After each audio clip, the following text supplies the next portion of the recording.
Welcome everyone. It's nice to see you here tonight. This special event discussing Madeleine Bunting's book on the seaside, England's love affair. My name is Mike Savage. I work at the London School of Economics, where I am Professor of Sociology. I have long-standing interests in inequality, but also place, landscapes, British countryside, and I've been talking with Madeleine for a number of years about these issues, and it's wonderful to be able to chair this event tonight. So I'm very pleased to welcome Madeleine Bunting, Lord Bassam, and Professor Sheela Agarwal to both our online audience and the audience in person. I'll introduce the speakers briefly and then a bit about the format of what we'll be doing today. So many of you will know, probably most of you, all of you will know Madeleine Bunting. She's an award-winning writer and journalist. She's also visiting professor at the London School of Economics' International Inequalities Institute, where I also have an affiliation. For many years, she was a leading journalist at The Guardian. And in recent years, she's been focusing on various pieces of creative writing, fictional and non-fictional. I have been following her work with great interest over the years, and I think she has an amazing ability to grasp issues around landscape and belonging and identity, starting with her book on Yorkshire, and then the work on the Hebrides and Scotland, and this most recent book be an example of that. Madeleine will speak first and introduce the book and some of the issues arising from it for around 20-25 minutes. Then we'll pass on to Lord Bassam, who is a British Labour and cooperative politician and a member of the House of Lords. He is currently Director of Business in the Communities Place programme, so he'll be reflecting upon issues around seasides and how seaside towns are perceived from the point of view of government and policy making. And finally, we'll pass on to Sheela Agarwal, who is Associate Head of the School of Research and Innovation for the Plymouth Business School and Co-Director of the Centre for Coastal Community. She's one of the leading academics working around studying coastal towns.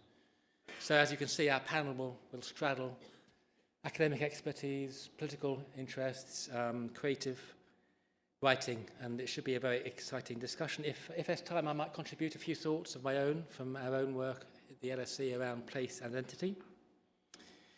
So, as you will know, the focus today is Madeleine's recent book entitled The Seaside, England's Love Affair, which came out a few months ago, has had fantastic reviews. It discusses how we can forge a new future for England's seaside towns, how we can remedy the neglect in which they've been held in much public thinking, and how we can think about tackling some of the entrenched problems, including deprivation, low pay, poor health, and poor social mobility. So we'll have this panel for 45-50 minutes. There should be lots of time for questions from the floor before we finish at 8 o'clock. Okay, a few final housekeeping things. For Twitter users, the hashtag is #LSEIII. The event is being recorded and will hopefully be made available as a podcast. At the end, we'll have questions both from the floor and from those online. If you are online, please use the Q&A feature. And for those of you in the audience, I'll obviously be looking at your interest and show of hands. Okay, I think that's enough. So with no further ado, I'd like to welcome Madeleine to introduce the discussion. Thank you.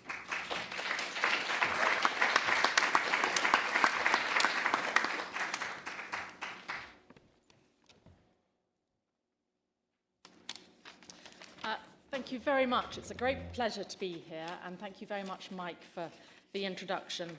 I've got a slide up because I think we can't really talk about the seaside without having a very strong visual reminder of the English seaside.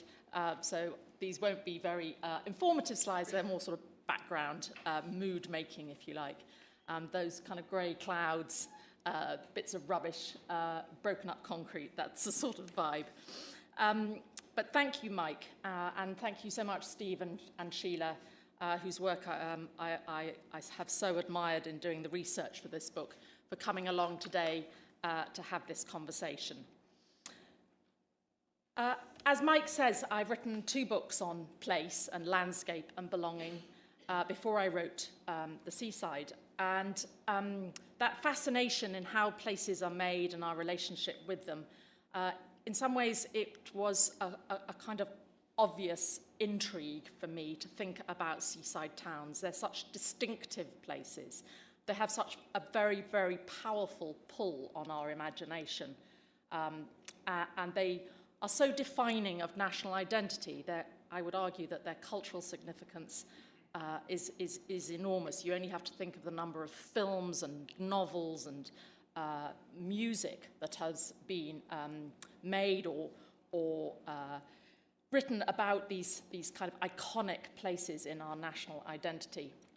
But there's a particular dimension of them that I want to focus on this evening. My book thought about placemaking in these coastal towns from a very, very wide range of perspectives: the cultural, the social, the economic, the astonishing historical story. If you track it over the course of 200 or so years, these towns were boom and then a very, very dramatic bust starting in the early 70s. But because I'm at the LSE, I want to focus on the particular dimension of how they have become what I would describe as a salt fringe. We know about the US Rust Belt, but the Rust Belt has become a very kind of well-known metaphor. And it seems to me that we need to have just as well-known this metaphor of the salt fringe.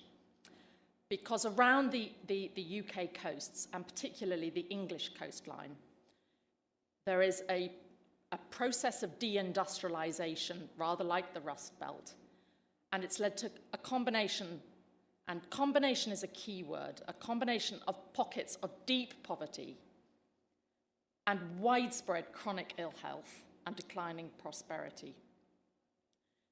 I would argue it's a problem that's hiding in plain sight. Everybody here has an understanding and a notion of the decline of English coastal towns. But what I think we need to interrogate much, much more closely is the complacency and the indifference. I always think it's quite interesting. In the mid-80s, there was a really galvanizing moment when the plight of the inner cities captured the public imagination. And it captured political attention as well.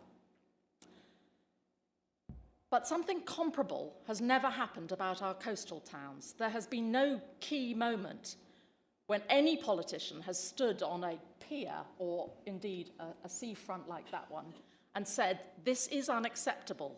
It is not beyond the capacity of political will and policy to forge a new future for these towns. So I question that complacency and indifference. And the apathy. It's almost as if we think it's all to do with sunshine. Well, I wouldn't dispute that it has something to do with sunshine. In the 70s, the British holidaymaker decided they wanted sun over all else. And they started going on package holidays. That bit we know, we understand. But what we've not managed to do is to think, well, how could these towns be reinvented? So what we have been left with for a generation is one of the worst illustrations, arguably the worst illustration, of the growing inequality in this country. For over 4 decades, central government has failed, lamentably failed, to grasp the distinctive characteristics of this salt fringe. The way in which all seaside towns all over the UK, despite whether they're north or south, share common challenges. And it's not just me saying that they've been overlooked, ignored. One of the most disturbing and slightly poignant comments that was in the House of Lords Select Committee report, which Lord Bassam chaired, which came out in 2019, and then there was a follow-up report more recently, was when the members of the Select Committee travelled around those coastal towns to talk to people and local authorities in those towns, again and again they heard the same thing, a sense that those towns have been neglected, abandoned, not heard. So having sort of set that scene, let me describe a little bit about what makes this type of poverty, this salt fringe, such a challenging problem. Lord Jim Knight, one of those that was on that select committee, in an interview with myself, did admit it's a wicked problem. It's difficult. Perhaps that's why governments have decided when they have resources, they'll go to other parts of the country, or there are other priorities. These are towns that have been built on mass tourism, and they often have huge heritage buildings. Blackpool Tower used to entertain thousands. The promenades were packed. The old photos show these extraordinary images of just how enormously popular these towns were. And that's another interesting characteristic about all these towns, is they live with their ghosts. No matter where you go in a seaside town, you will stumble at some point or another over images of their past. This one in particular is in Minehead on a notice board on the seafront. So just in case you're wondering what Minehead used to look like, you're reminded. But it's evident everywhere. In Skegness, in a cafe where I was having extremely cheap fish and chips, there were black and white photos on the wall of its glory days, when Skegness was an extremely glamorous, elegant seaside resort for London, with trains from London promising fresh air, which for London in the first part of the 20th century was indeed a luxury. So the towns are haunted by their glamorous, glorious pasts, and I think that's part of the way in which their confidence has been crippled. But that is not only it. They've been hit by the shockwaves, the fallout of a social economic crisis, the drivers for which are well beyond their borders, their boundaries, and lie in neighbouring cities and regions. And it's the combination of a process of deindustrialisation and the way and role they play in a regional, a spatial distribution of people. I'll explain a bit more in a minute. And those two interact, which makes it so difficult. You can't attract more people to visit a city like Blackpool when the poverty and the suffering is self-evident and so hard to ignore. So no matter how many times there are government grants for hanging flower baskets, or I think when I was there, they were busy kind of cobbling a central square. It only required a short walk of 2 or 3 minutes to go round the corner to find an area where the poverty is so evident and so troubling and so worrying. These are not comfortable places in many respects to visit. You walk along Blackpool Promenade, as I did, and it's not just the homelessness. It's people with severe mental ill health. One man was yelling at the waves at 9 o'clock in the morning, something about how the English were to blame, the English were to blame. It seemed a sort of canonly appropriate. So the towns are dealing with a concentration and an exceptional combination of a set of trends evident across the UK. And I would pick out 5, which are very familiar. It's the way they interact that I think is really distinctive about coastal towns. So the first one, low-paid work, low-skill work. Coastal towns are dominated, their economies are dominated by care and hospitality. There's lots of seasonal work. Scarborough has the lowest average wages in the country. And if you look at the rest of the towns in that bottom 10, more than half of them are coastal towns. That contributes to educational underachievement, low social mobility. Again, Great Yarmouth, lowest educational achievement in the country. Minehead, illustrated just here, in happier days, Minehead has the lowest social mobility in the country. If you're born into a town like Minehead, it's very hard to leave. And then they are amongst the oldest towns in the country. So places like Minehead and Skegness are the oldest. They have the oldest populations. Retirees increase that demographic, and when you project forward, it's quite dramatic, the increase in the number of those in their 80s and 90s. And with that comes a very, very high demand for healthcare and a very high level of long-term health conditions. But the health services struggle to recruit and retain, and it's a real problem with gaps of care workers and health professionals. One part of government which I think has gone out of its way to draw attention to this fringe, this SALT fringe, is the Chief Medical Officer, Chris Whitty. And he has a map in his annual report in 2021 when he chose to focus entirely on coastal towns with lots of work from Plymouth University, Sheela's and her colleagues. He showed how there is a fringe of coronary disease all around our coastlines. And he has continued to point out the gaps in healthcare provision. So some of the statistics about health and health inequality are simply extraordinary.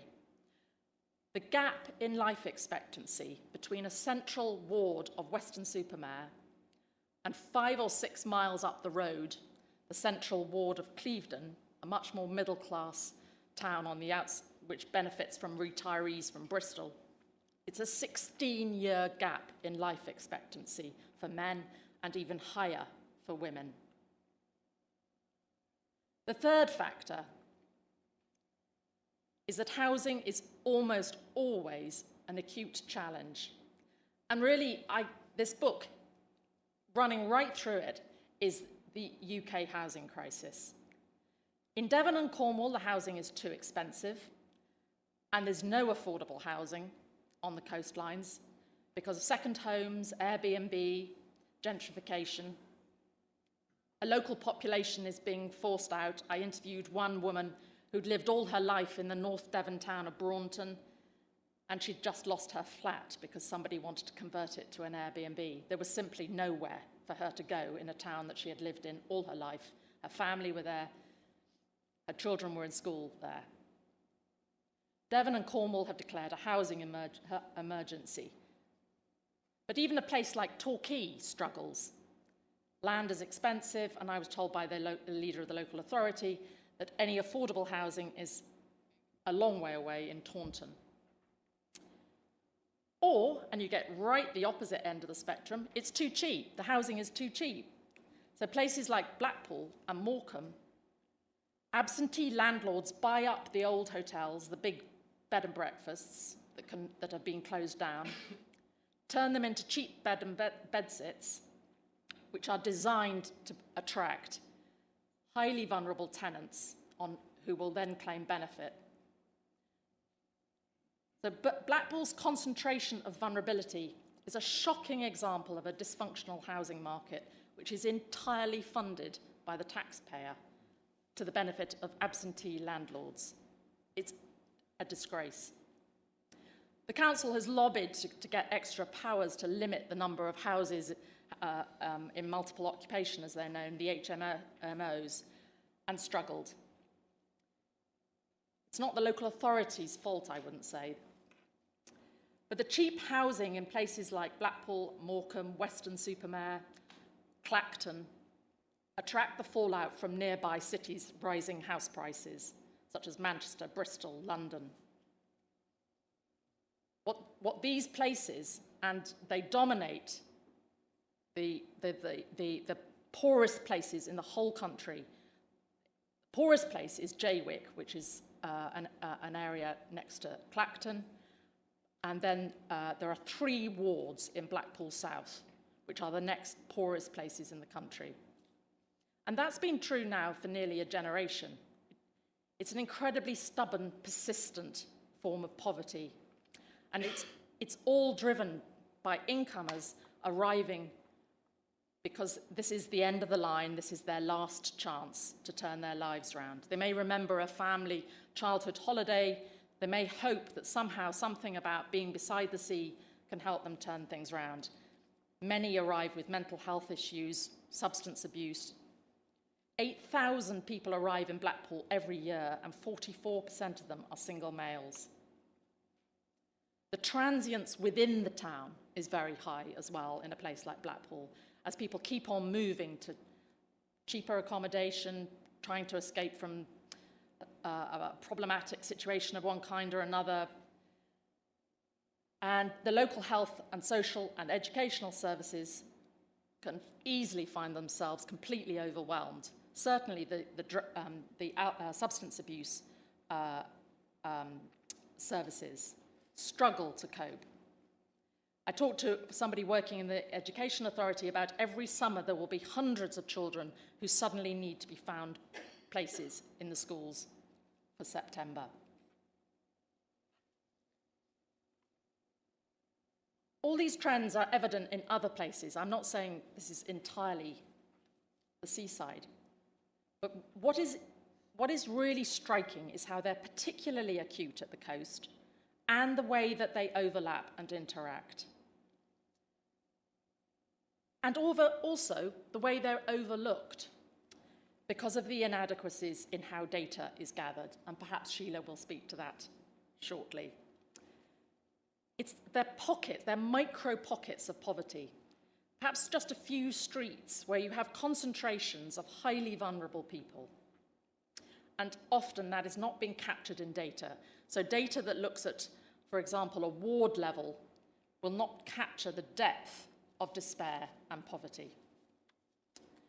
So seaside towns face a particular challenge. How can they possibly recreate this kind of carnival atmosphere that we expect of a seaside town? How can they represent their towns as fun-loving and joyful and a place for fun and lightheartedness when they're dealing with the breakdown of the welfare state, to put it bluntly? They also have another problem, which is that if they're hoping to diversify their economies and which many have the ambition of doing because mass tourism is not coming back, there can be no illusion about that.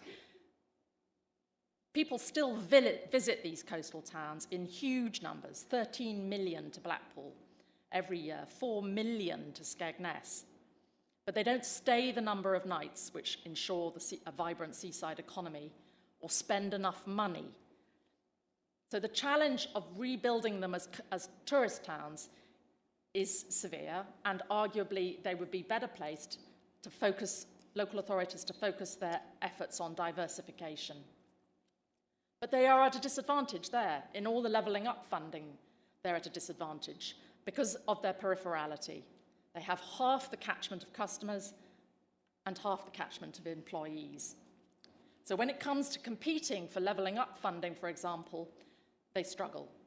And the emphasis on improving productivity often puts them at a disadvantage, given that their core industries are care and hospitality up to this point. So given the challenge that they face, it seems to me that local authorities have been largely left to cope with this on their own, and they have a fraction of the resources they had 15 years ago. Economic development teams who might be trying to work out how to attract funding, how to forge a new future for these towns are often almost non-existent. They're down, they're being decimated by job cuts. There's a severe lack of capacity at a local level to compete for pots of government funding. So I would argue that it's not just about the populations who live on these coastal towns. I would argue that seaside resorts play a really crucial role in our national identity. If you have 13 million people visiting Blackpool every year, they have very, very strong opinions about what's happening in that town. They also have very strong memories. When I walked along the Blackpool promenade talking to these visitors, the sense of pity, disappointment, disgust was visceral. And people were taking away a sense of anger. Why has this been allowed to happen?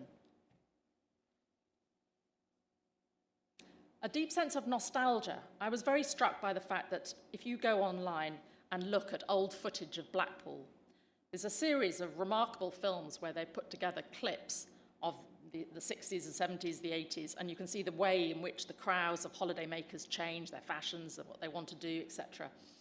They're rather lovely little films made up. But the comments afterwards were very, very disturbing, because what happened was there was a switch from one enjoying the film, saying, yes, I almost recognize myself in the background in the 1950s version or the 1960s version, to then a sense of deep, deep anger. Nostalgia is a very unstable emotion, it seems to me. It can switch, and I think that's what happened in Clacton in 2014, which was really the key pivotal moment. The UKIP voter, the MP, Conservative MP, defected to UKIP and was voted back in. And it was really a starting gun, if you like, for the Brexit campaign of 2016. Clacton claims it started that revolution, and many would say that's entirely right. And just as one's trying to get one's head around all these various aspects of the particular predicament, I think we have to point out that the long-term trend of these towns is that they're slipping ever further behind, particularly in terms of wage levels. And they are also facing a growing challenge from climate crisis. So rising sea levels will damage infrastructure, increase flooding, and more erosion, all of which will deter investment. And another issue which actually is causing a great deal of concern amongst local authorities on coastal areas is that their rubbish dumps are vulnerable to in many places are vulnerable to sea level rise, with obviously potential for catastrophic pollution of the sea and their beaches, which is already, needless to say, I'm sure everybody here knows plenty about the pollution on seaside coastal waters. But it's very, very striking that a town like Scarborough, which of course depends on visitors, you can't swim on their main beach. And if you do, you're likely to get ill. It's not clean enough. But before I leave you with a very, very depressing picture, I want to end on a more positive note, which is that in every single seaside town I went to, there was an extraordinary kind of community determination. It's a sort of end-of-the-line defiance to try and do something about the issues that they had in their town, whether it was soup runs, food banks, or various types of other voluntary activity, trying to restore these beautiful, large, enormous heritage buildings, such as the Winter Gardens in Morecambe. There is an incredible spirit of voluntary effort, and some concern, I have to add, about the burnout that can entail, where they're trying to tackle social issues without adequate funding. But there are times when that incredible community effort can come together with some funding, some visionary funding, and have remarkable results. So there are some very, very inspiring projects around the country. Eden North in Morecambe, where the Eden Centre in Cornwall is planning its new centre in the north, is an extraordinary project and very, very exciting for Morecambe. But this one that I've shown here on this screen is a place called East Quay in West Somerset, where 5 women started meeting in a pub about 10 years ago now. They all had kids in the same school. They all lived in this small town called Watchet in West Somerset, just down the road from Minehead, and they wanted to try and do something for their town. It had lost its main employer. It was falling on very, very hard times. And through sheer tenacity and determination, these women have raised 7.5 million to build this state-of-the-art art centre with Airbnb pods, those strange kind of towers that look like sort of egg boxes. You can actually stay in them. That will help generate an income. They've got makers' studios, art classes, a vibrant cafe. Imagination and determination. There are other projects in Maplethorpe on the Lincolnshire coast. So the key issues are about connectivity. It's about good railway links. The decline of these resorts began with the ending of their railway lines in many situations. They need really good digital connectivity, and they need affordable housing. If those basics were in place, there is no reason why some of these towns, which are often within reach of major urban conurbations, can't become really attractive places to live now that remote working has become such a common phenomenon. And that's already evident in many of the coastal towns around Kent and Sussex. So when people say, "Are you hopeful?" I'm cautiously so. They are beautiful places to be. The coastline has a deep, deep pull on us. But it is absolutely vital that they get the attention and the funding to turn it around. Thank you. Very good, very good. Thank you so much, Madeleine, for that somewhat pessimistic but really comprehensive and reflective set of observations. So now we're going to move on to Lord Bassam to talk about his perspective on issues facing seaside towns. Thank you.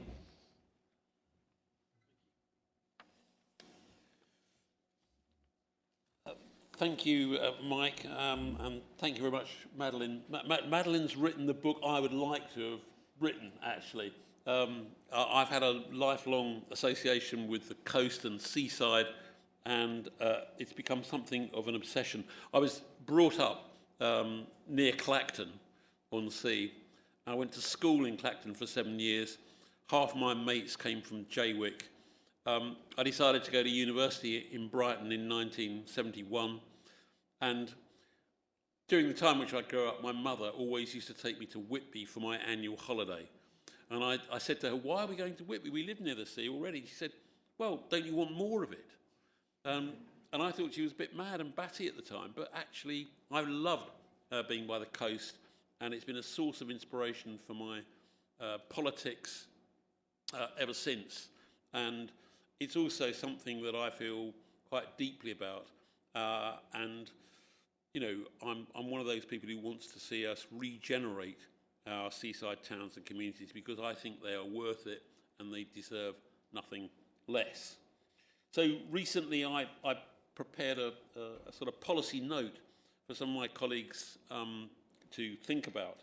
And my starting point was some polling that the Fabian Society did just over a year ago. And this is sort of about the politics of what Labour is and where we're trying to go. So in 2019, the Tories took something like 51% of the vote in the 108 English and Welsh parliamentary constituencies identified as being wholly or partially linked to seaside towns. The Fabian survey excluded, this is quite important, Liverpool, Brighton and Hull. Labour in that election won just 24 of the 108 seats compared to 45 in 2005. And the Tories in that election basically split the seaside towns with Labour. The Fabian polling analysis showed that in November 2022, Labour was on 38%, the Tories on 32% in those seawall seats. And the same polling revealed that the Tory brand in the seats was damaged, or if you like to use a sort of seaside metaphor, underwater, with 55% thinking the Tories did not understand their local area, where 23% thought they did, and only 52% did not share the Tories' values, whereas 28% thought they did. Labour was further ahead in the coastal seats that it actually won in 2019, and while that was good news for the Labour Party, the fact that they were more popular than the Tories in those seats, there was still a real belief, the polling revealed, that Labour didn't really get the needs of those communities. We were just simply the least worst option, and so our lead was quite narrow. Now, it has to be said that in terms of the Labour electorate, coastal communities and seats are something of a challenge. As Madeleine's described, populations by the coast tend to be older. They have a larger proportion of voters over the age of 55. They're mostly homeowners, and a majority are non-graduates. So I think the non-graduate population falls sort of to the low 30% in coastal communities. And there are a segment of the electorate that had definitely moved away from Labour. During the Brexit referendum, coastal communities overwhelmingly backed Brexit. But go back to 1997, and Labour won Clacton-on-Sea. It won it for 2 successive elections. It won Hastings, Hove, Thanet, Scarborough, Whitby, Cleethorpes, Dover, Great Yarmouth, Lowestoft, Rhyl, and all of those coastal areas along the northeast and northwest coastline. So for Labour to win this year in the election, they will need to create a coalition of the sort that they created electorally in that year. And while you might argue that the seaside seats might not be a top priority, if Labour wants to create a coalition that lasts so it can bring more longer-term transformational change, then my argument, a very simple one, is that it needs to secure a large majority, and that means it needs to win those communities back again. The Fabian polling report and analysis said this: polling shows that Labour can win these seats. Moreover, it can do so without losing ground elsewhere, with some relatively simple, uncontroversial measures to win both the coast and the country. Labour should appeal to shared values, develop a unifying policy agenda, and address specific coastal challenges. And that's really what I hope our party does. It could make the difference between Labour being in government for 1 term, 2 terms, or even 3. And Labour has, to its credit, partly at the urging of those of us who care about the coast, begun to think about what sort of policy offer we might put forward.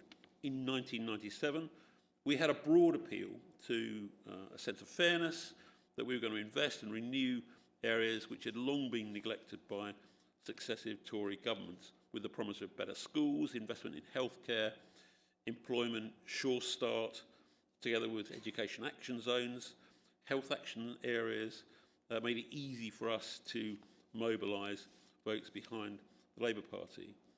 The need for a specific offer to coastal communities was covered by a simple unifying message that you could understand if you were in Clacton or Cleethorpes or Hastings and Hove, and it worked.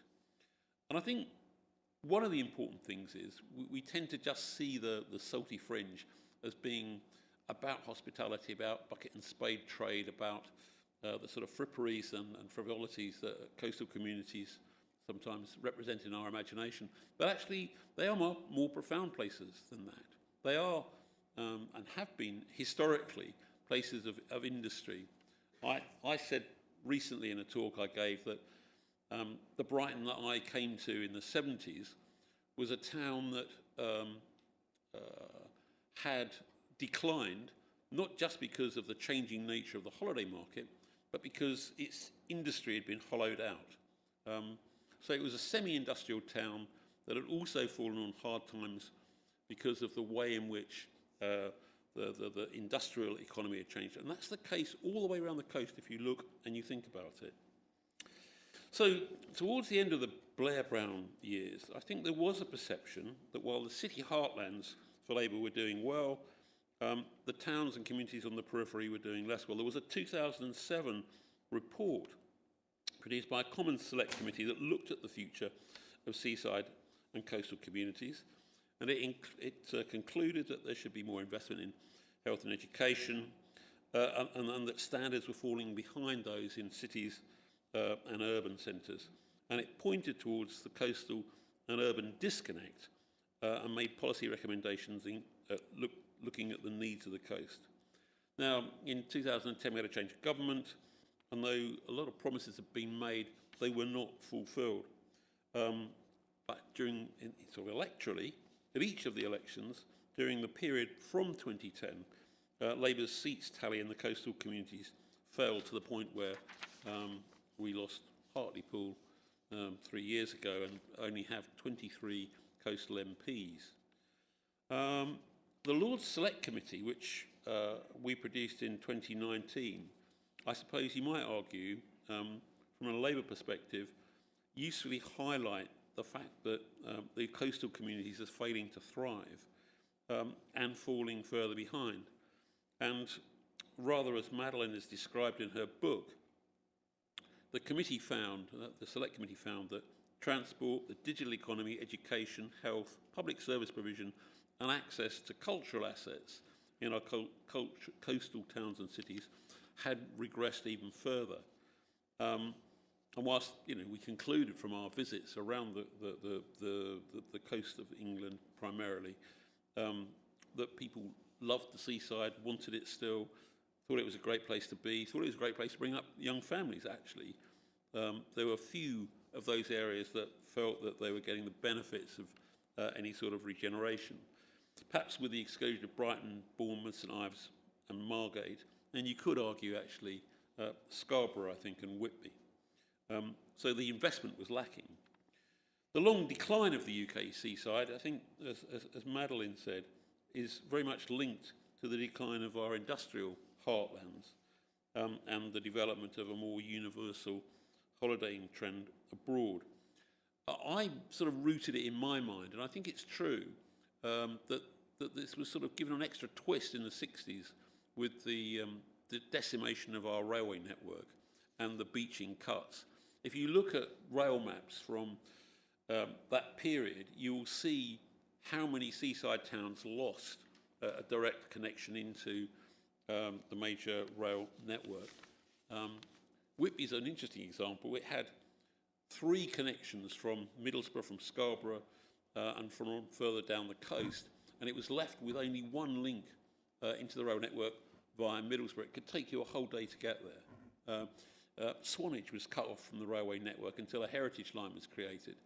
And if you go around the coast, you'll find that North Devon and Cornwall lost the Atlantic Express. And so those communities lost their place in the sort of rail network and partly the sort of the world that they were part of before.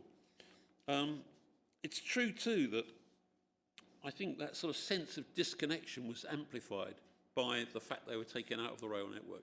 And though promises were made to restore transport connections with buses and the development of the motorway network, there are very few of the coastal areas that are plugged straight into the motorway network. For sure, the motorway goes past Blackpool and it goes close to Margate. It actually finishes 25 miles north of Brighton. So, most places have that feeling that they aren't part of the wider world. Madeleine talked about deprivation, and clearly our report identified that as a major issue. But social mobility is very low. Minehead is the worst. Weymouth isn't far behind. And if you look at Yarmouth, Lowestoft and so on, they have very low levels of social mobility. I think Chris Whitty's health report in 2021 did the nation a favour, because really it said loud and clear that health services in coastal communities are far short of where they need to be in terms of quality and standard. And there is great inequality as a product of that in health outcomes. The other area that we touched on back in 2019 was access to higher and further education. I would argue now that we need to disperse more of our HE institutions and locate them, or locate outposts from them in coastal communities. The examples of Falmouth and I suppose Scarborough and one or two of the others show what a difference having an HE institution can make to the immediate community and the wider diaspora, and it changes the demographic. The thing I love about my own city, Brighton, is that every year we get this massive churn of students. We've got like 40,000 there, and it brings the youth and energy and imagination back into our local economy, because a percentage of those students stay and they add their knowledge bank and their expertise to what's there locally. The other depressing feature of what has happened to coastal communities is this, that there has been a flight and decline in the quality of professional services. So accountancy services, legal services are far poorer in those areas. You'll find it's harder to get a decent dentist. It's more difficult to access good GP services. And so that further exacerbates the lack of the sort of the lack of service provision and the impact on care services is going to get worse, frankly, if we carry on as we are. I look at Lincolnshire. Lincolnshire's got quite a few problems, really. One of them is its age profile. Something like 30% of the population there is over 65.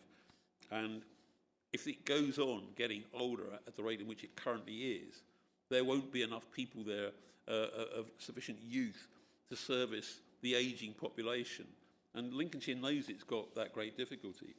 The other problem, of course, that Lincolnshire's got is that it's in the front line of not just coastal erosion, but rising sea levels.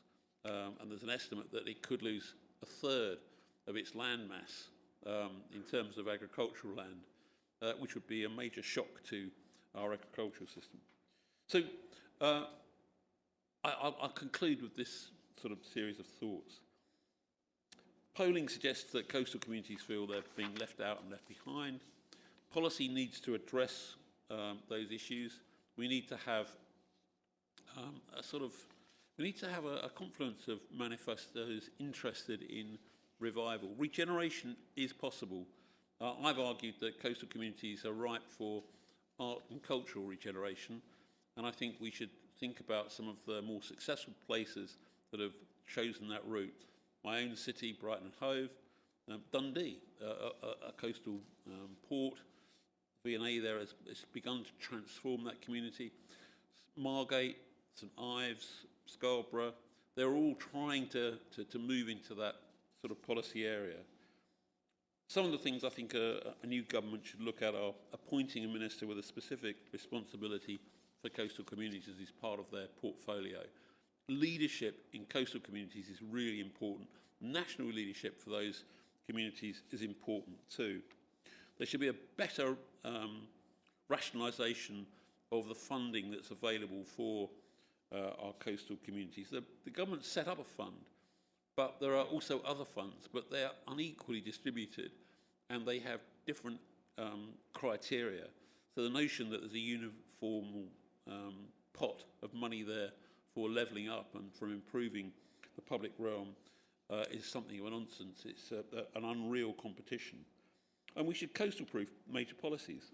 We should review health and mental health policies. And we should have a national tourism policy that is all about spreading the benefits that tourism can bring much more evenly. And I suppose to couple with that, we should have a stronger, more powerful drive of evolving arts and cultural centres of excellence. Madeleine talked about digital being perhaps a rescue point for coastal areas, and I think it is.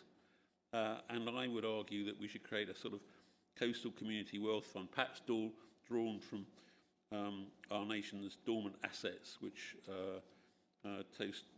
total many millions, actually billions of funds that are hidden away. And if we look again at transport, it's the most difficult one to crack because it's so expensive. But I do think that we need to have a better and more connected look at how transport services and serves coastal areas. So it's a big policy agenda. I think coastal communities deserve it, and I hope that in the future governments take the issues that affect coastal communities as seriously as they do those that affect our urban heartlands. Thank you.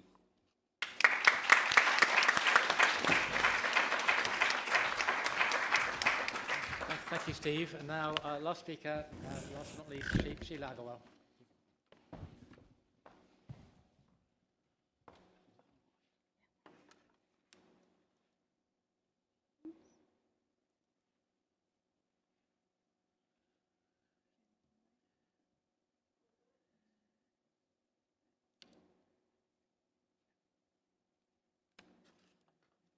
Yeah.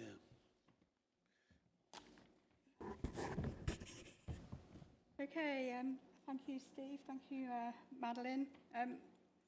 We've already heard quite a lot about the complex interlinkages of socio-cultural, economic and environmental challenges which exist within our coastal communities And I think what is absolutely great about Madeleine's book is that she not only highlights the inequalities that are associated with the coastal fringe, the salt fringe, but also she delves into those lived experiences of people, of local people living in unequal lives. Because of the interlinked nature, I think, personally, only through dual interventions of investment in people and the place will begin to address the issues, because place in this context, or more specifically the periphery, actually does really matter. This statement is best illustrated, I guess, by a study that myself and colleagues undertook.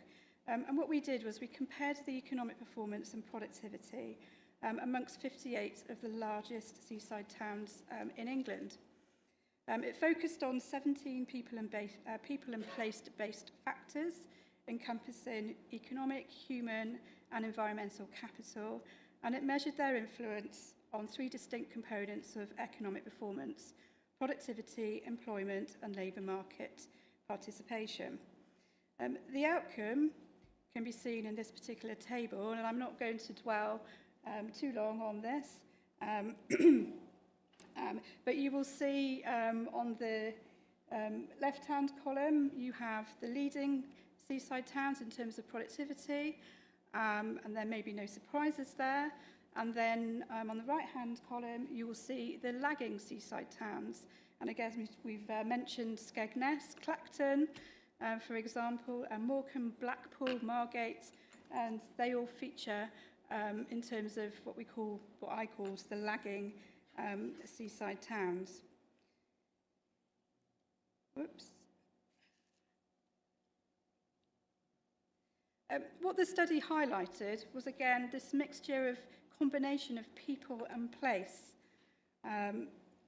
which was again impeding the economic performance and productivity of leading and lagging seaside towns. And again, some of these variables might not be of any particular surprise. In terms of characteristics most commonly associated with leading seaside towns, you would have higher employment or less people on welfare, whereas in terms of lagging towns, you have lower employment, more on welfare. In terms of leading towns, you'll have more people employed in managerial and professional jobs. In lagging seaside towns, more people employed in unskilled and manual jobs, and so on and so forth. So if we think about, in terms of place, what can we do about place?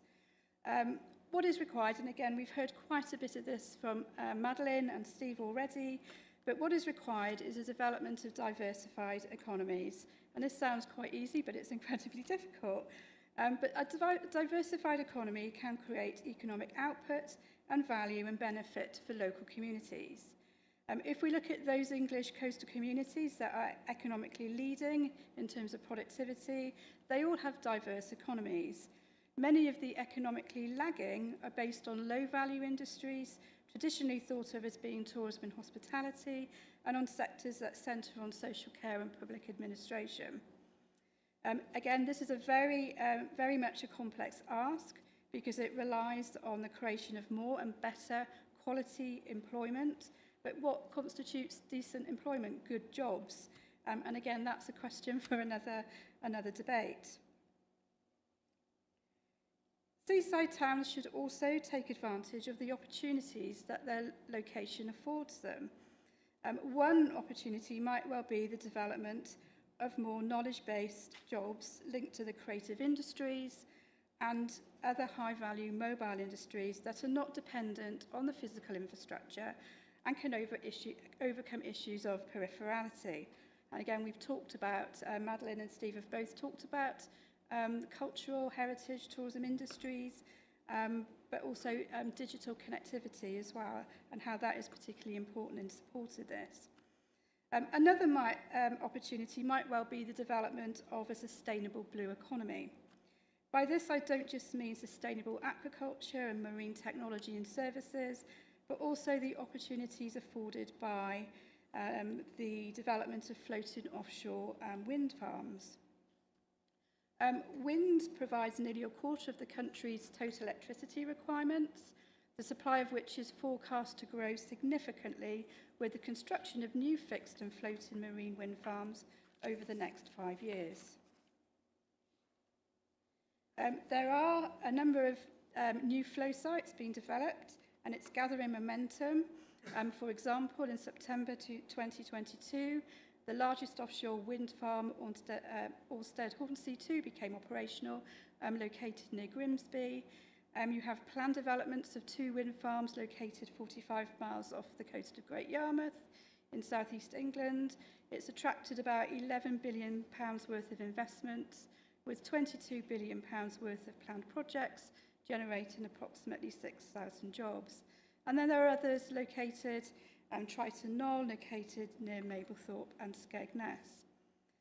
By far, I guess, one of the biggest opportunities, which is in development, is around what we call the Celtic Sea, floating offshore developments off the southwest coast and the Welsh coast, and again off the Irish coast as well. And I know there have been criticisms levied at the generation at how much actually it benefits the community, how much generation of direct employment from these developments, but they do have the potential to stimulate growth of the supply chain, including supplies of component materials and services required for construction and maintenance, but also more importantly in research, development and innovation activities, as well as ancillary services such as logistics, transportation, consulting and legal services. And if an ecosystem of related industries and services can be built around these developments, then their employment generation potential increases substantially. Other opportunities involve around the tourism hospitality industry. For example, there are various ways in which it can overcome its seasonal nature, and we've seen that in some of the leading seaside towns through the development of all-weather facilities, out-of-season holidays, by the development of heritage and cultural tourism, which by its very nature attracts higher spending visitors. Indeed, there are many examples of seaside towns all around the country, and again, Steve has mentioned quite a few. St Ives, for example, Exmouth, which have been highly successful in doing just this, whether it's the development of gastronomic tourism, arts, or music offerings. So that is a little bit about place. In terms of investment in people, we urgently need to upskill and retrain local people to take advantage of some of these new opportunities.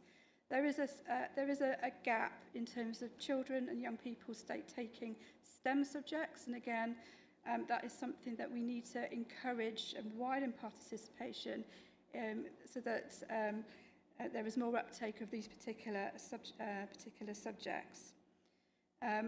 How can we ensure that the local community benefit from some of these opportunities is another key question, particularly children and young people. And again, this is, there needs to be particular investment in our children and young people, as they are the future of our seaside towns, but they are experiencing shocking education and health issues. And again, Chris Whitty's report began to highlighted many of these. If we look at this particular slide here, this compares outcomes, educational outcomes, for coastal areas relative to non-coastal areas. So what you're seeing here is a graph showing the coastal outcomes. So what you're seeing is the outcome for children receiving no qualifications is greater in coastal areas. There's higher drug misuse in coastal areas, higher self-harm, higher alcohol admissions, and again, lower progression to HE and children taking level 3 qualifications. It's quite startling, and it's really quite shocking.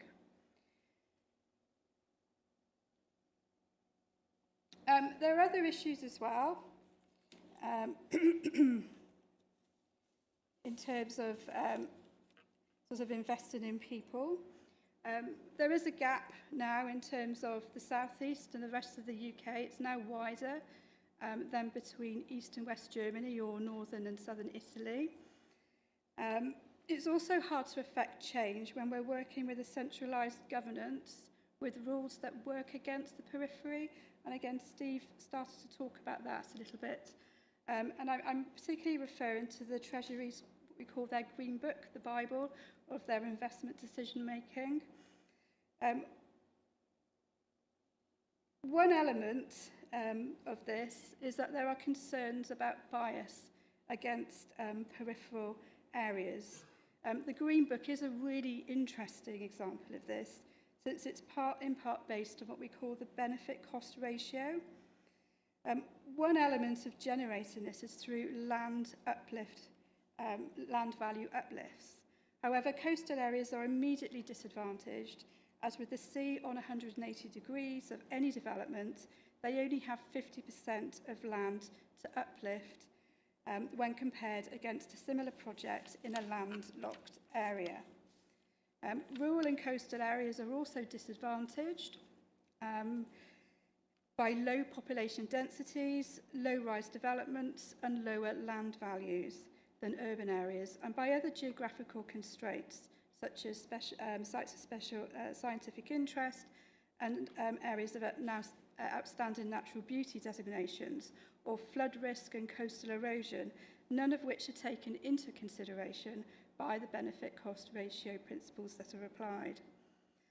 The challenges faced by our periphery are not helped by continued political instability that has led to endemic short-termism driven by electoral cycles or by persistent bias of spending on innovation and infrastructure in particular towards London and the South East. Decentralised government may well help, and I really wanted to end on a positive note here, as within every coastal community across England and the devolved nations, there is a wealth of innovation, creativity and aspiration. And this is very much what Madeleine ended her talk on. There are many, many, many local projects underway that are positively affecting change and making a substantial difference to the lives of many residents, including children and young people, those with disabilities or those experiencing deprivation and hardship. I'm a great believer of being a master of my own destiny, and I believe that local people living in the periphery are and should be the masters of their own futures. It's only by capturing their voices will their futures be envisioned. Thank you very much.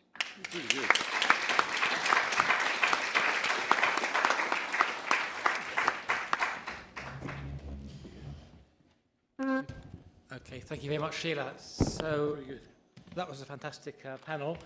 I've got various thoughts and questions myself. However, I'm aware of the time, and I do want to let the audience also ask questions. So I would hold back for now and get some questions from the floor. What we'll try and do is take them in batches of 2 or 3. So please, can you say a bit about who you are, where you come from, in terms of if you come from a particular seaside resort? And let's start over here in front.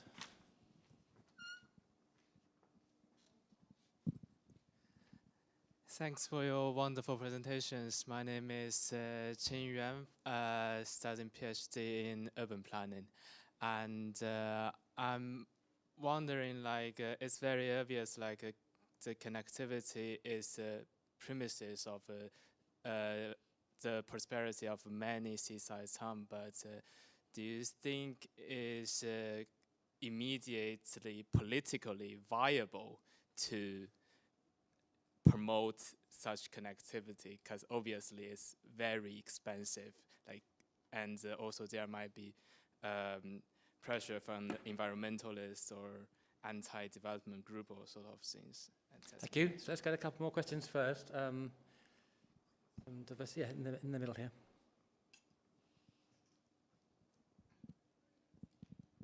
Hi, I'm doing a piece of research about Margate at the Centre for Analysis of Social Exclusion at the LSE. My question is about how the lower income and more long-standing communities in areas can be included in the benefits of regeneration. Obviously, Margate has seen huge regeneration in terms of transport links and cultural and art centres. But yes, I just wondered how the more long-standing communities can be included in that and not be so disadvantaged by gentrification in those areas. Thank you. Thank you. Some big questions being asked here. Okay, at the back with the tie.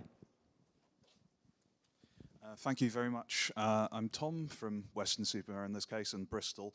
And the reason why I bring these two up is that they are part of the same NHS trust. I don't know if anyone has seen recently with the dentistry situation. It's pretty grim in both cases. So my question is, how can we improve the outcomes in Weston, particularly when it is still linked to Bristol? Obviously, there are going to be different challenges, and both Weston's had a huge problem keeping its A&E open, still has these problems in dentistry. How can we address these challenges while they remain the same NHS trust? How can we address these in a way which is fair on both parties? Obviously, one part would be we need more money for the NHS, but there has to be more to it, especially with an ageing population, the problems of care, I mean, everything that we've talked about. Okay, so should we get some initial answers? And please just feel free to take up what you want out of the three questions. But go around. Madeleine, do you want to start? They're all brilliant questions that go to the heart of all the complexity and difficulty about this. So on the connectivity, it is expensive, but take Scarborough, right? The Trans-Pennine Express is the railway line that serves the northeast coast. Oh my God, the complaints, bitter complaints about the inadequacy of that train service. It's not about new train services or new railway lines or new roads. It's about making sure the trains are working.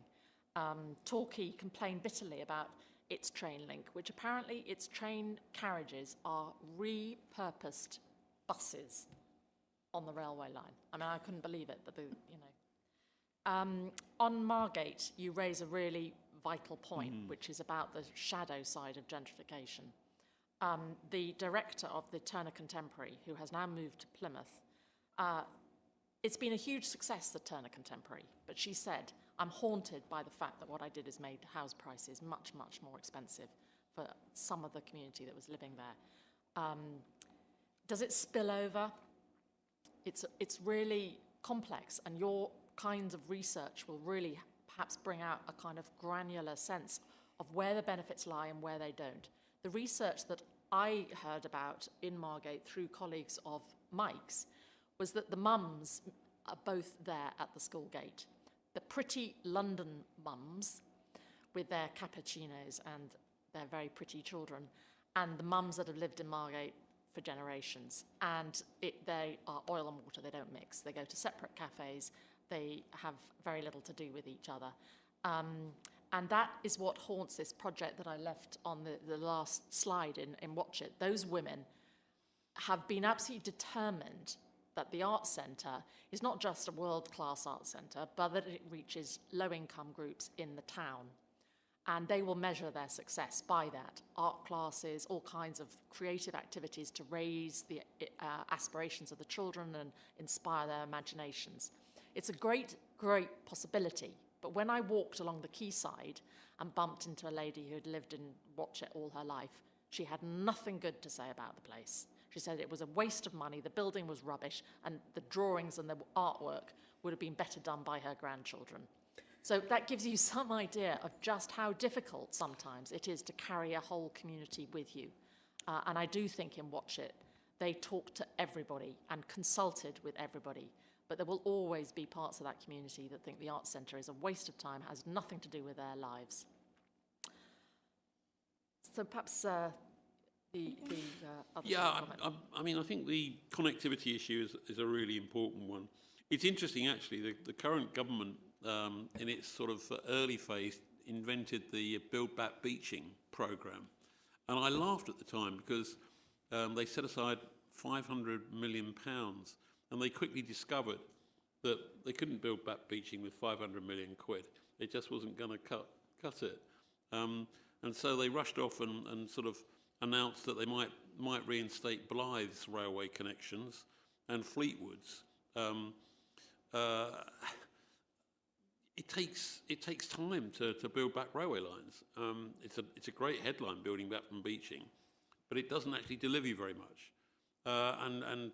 Transport infrastructure, particularly rail lines, are incredibly expensive. So I think you've got to be much more careful and forensic about that.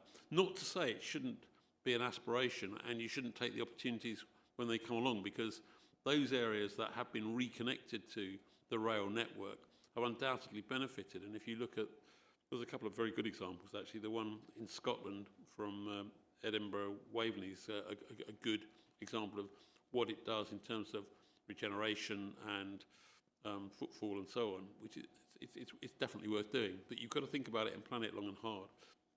And we're not good at that with major infrastructure projects, as we've covered with HS2. The Margate question is one that's really troubled me. In preparation for this evening, I decided to go to Margate last weekend.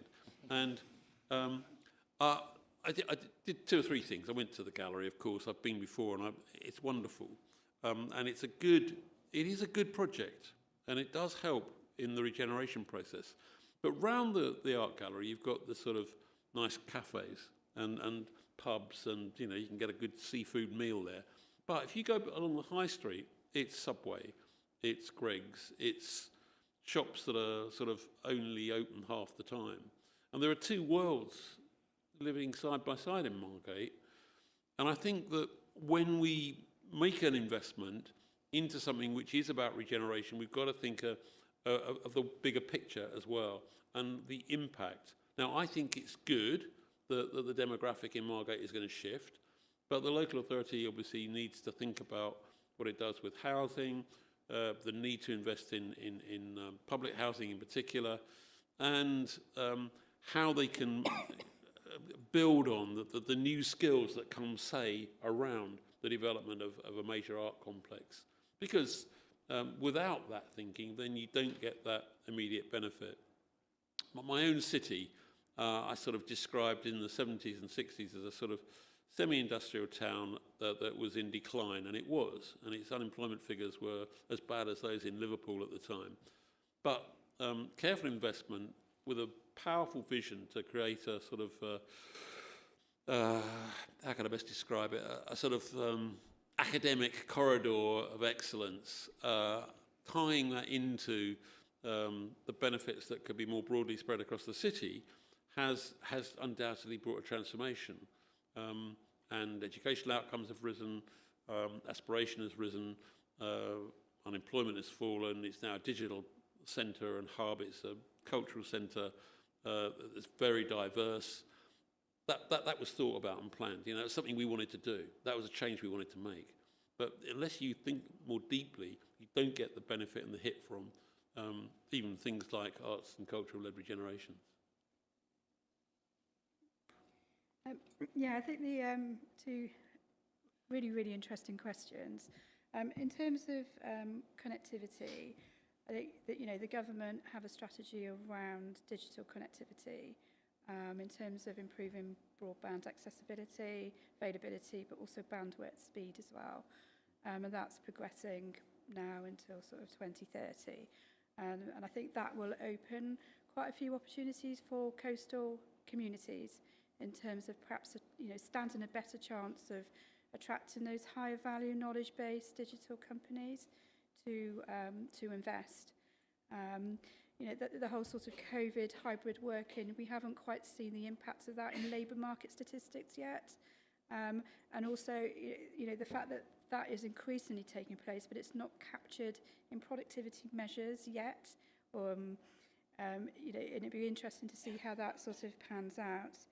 I think in terms of physical infrastructure, of course, for me, it locks opportunities and sort of productivity opportunities. However, where we currently stand with how the Green Book is operationalised, coastal and rural areas are always going to be disadvantaged. They may have a high strategic priority attached to some funding cases, but in terms of how the benefit cost ratios are operationalised, they're never going to have the same investment uplift. So a transport hub in Helston, for example, in Cornwall, is never going to have the same land uplift value as a roundabout in Swindon. I think that's the best way I can explain.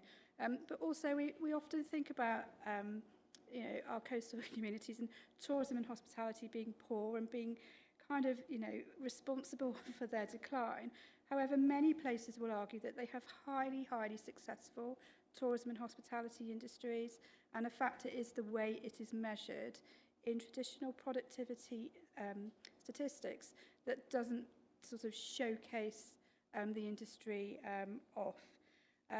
Places like Devon and Cornwall in the summer gridlocked through over-tourism, and I think, in terms of investing in the railways, that will again improve the lives of local people, be able to travel easily around, using the motorways without, taking 2 hours when it's really a half an hour journey. And I'm talking from somebody from Devon who, regularly won't go on the motorway from Easter all the way through to September because it is horrendous. Thank you. Okay, time is running short. What we'll do is we'll take a big round of questions and then we'll ask you to speak at the end. And there is one online question, so let's try and get that first. Sorry. Yeah, I've just got two questions online. So the first one from Madeleine Bunting, who's an LSE staff member. What role do you think that the businesses and commercial entities such as Butlins have contributed to the downfall of these seaside towns? They've been around in the glory days as pictured. Do you think they could have helped prevent this decline?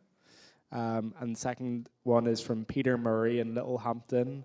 Do any of our speakers have anything to say about the role of fishing, considering the fact that expanding local fishing was one of the key reasons why coastal communities voted for Brexit? Okay, more big questions.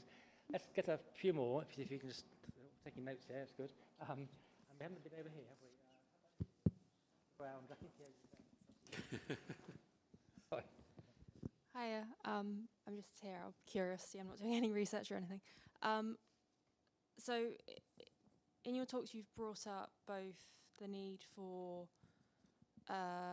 economic growth, but then also environmental sustainability and the issues that climate change and coastal erosion has had in coastal towns. And I was wondering how you can almost consolidate these contradictions, because obviously economic growth has fueled climate change and issues to do with the environment. Yeah, that's my question. Okay, now in the front, I think we've got some people wanting to speak. In the blue, yeah, front. Hiya, I'm Kieran, I'm from Blackpool, and it's been really interesting to see how, in this speech, and I think sort of across the country, Blackpool's become a shorthand for a lot of the issues that we speak about when we speak about, the salt fringe. But growing up there, a lot of the policy proposals that you have to sort of regenerate coastal towns already exist in Blackpool. So we're highly connected with high-speed trams. We've got high-speed internet. My mum, interestingly, has a sort of a digital job. Don't know if that's showing up in the figures yet. They give they give degrees from Lancaster University, etc. So it seems like there's something fundamentally, more fundamental that's stopping any sort of regeneration in places like Blackpool, and it's not the case in places like Brighton. I was wondering if you had any idea why that might be. Yeah. I think it's really interesting to get these contributions to the floor, so why don't we have a few more? Yeah, in the black t-shirt. Yeah, hello, my name's Neil, and I'm actually a retired Londoner, but I'm a native of Thanet. And like most people with an education from Thanet, I left. Okay, and there's a couple of reasons for that. One is, I don't know if anybody's read Travis Elborough's Wish You Were Here, but he makes a remark about Worthing, where he's from, that it was very difficult to imagine coming of age in a place where so many people had gone to die. So that's one reason why I'm here. The other one is I actually made a list before I came out, which I'm not going to read out, of all the industries that were shut down in and around Thanet over the last 50 or so years, starting with things like the closure of the Kent coalfield in 1989, because loads of miners used to live in Ramsgate. Yep. The Americans leaving RAF Manston, Tryon going bust in 1971 and ending production at Westwood, and the Hover Port, the port. There's currently a battle going on about reopening Manston International Airport, led by the Tory MP, Mr. McKinley, the Airsats Farage. And it's coming up against, as all the other things have, the entrenched property lobby, which preserving the character of the area, which is also now, I suspect, cynically deploying green arguments. So I think what I'd like to hear is, how do you overcome the rule of the dead, and how do you overcome the property lobby? Because they're two of the factors that are stopping them being jobs for working class people, which is what you really need. You need money in the pockets of working class people rather than people coming down. Okay, lots of fantastic points. I'm aware of the time. Should we do one round to give you a chance to respond to anything you want to add to that? And we may have time for another final questions. Who would like? Steve, you go first. Okay. What role Butlins played? That's a good one. When Clacton-on-Sea lost its Butlins holiday camp, a large part of the local economy died with it, unfortunately. But I suppose you might say that Butlins has helped with Skegness. It sort of rebranded and rethought its approach there, and Skegness has got quite a successful holiday camp, which is run by Butlins. So that's sort of two sides of the sort of Butlins empire. I've never been a great fan of holiday camps myself, but I accept that there are millions of people who love them, and I've met people who've gone back year after year.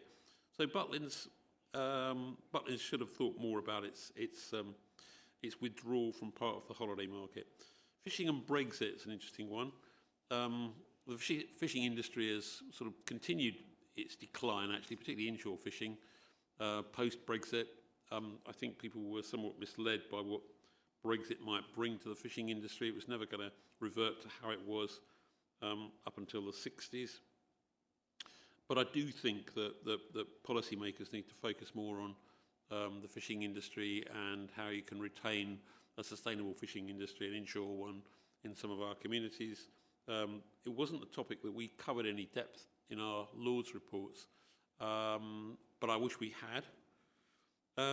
Economic growth and climate change, I don't think there necessarily has to be a contradiction between the need to adopt policies that deal with the fallout from climate change and economic growth. I mean, I think the two things can coexist. You've just got to ensure that in dealing with bringing forward policies that mitigate the impact of climate change, they have an economic benefit as well. And that does require quite careful thought and planning. Some of the mitigation schemes I've seen do exactly that, but I'm not completely convinced that they all do. But it's definitely got to be a hot issue for the future. Blackpool, fascinating Blackpool. It is changing, but slowly. And you're right, the elements that they put in place with improved transport,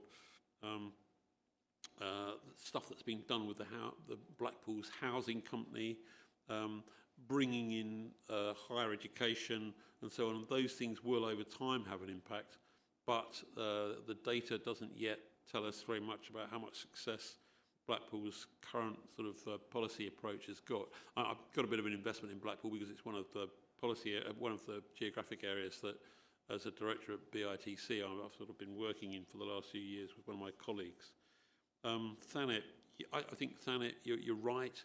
In any area where we're looking to regenerate, we've got to think about the range and spread of jobs that are developed and the skills that we try to develop with them. And yes, you're right, we need more jobs that have a broader impact and benefit working people because, quite frankly, if you don't do that, you're wasting and missing an economic opportunity. Thanet, you're right, declined as a byproduct of those, traditional industries like coal mining and manufacturing are going into decline. When these things happen, you have to grasp the opportunities that new technologies and the sort of new IT revolution are bringing forward. And I don't yet think we've got that. We've got the response right with the sort of the new digital era. but it's a challenge for us as policymakers, I think, and one that we've got to meet. Sheila, you want to go first? Okay. Yep. I'm not going to pick up on everything, but I did find the blackboard question really interesting. And I guess, you know, as Steve said, I think these things do take time. But also I think it's in terms of, you know, local authority placement practices of children in care, for example, the low-cost housing issue and the HMOs, you know, and until there is a concerted sort of legislative effort to kind of address that, then, you know, I think, you know, you're going to see ongoing issues in Blackpool. I just wanted to say, there was an interesting question around NHS funding and formulas over there, which we skirted over. I'm not the best person to answer that, but my colleague, who is the co-director of the Centre for Coastal Communities, Professor Sheela Agarwal, she actually sits on ACRA, which discusses funding formulas and resource allocations for the NHS. And she would be really interested to have a conversation with you about that. It's quite a scientific dark arts in terms of funding formulas, which is not my area of expertise. I'll just pick up about Butlins, because I went and stayed, as part of my research, I went to stay at the Butlins in Minehead, and it was a really chilling experience, actually. There are almost no staff in Butlins these days.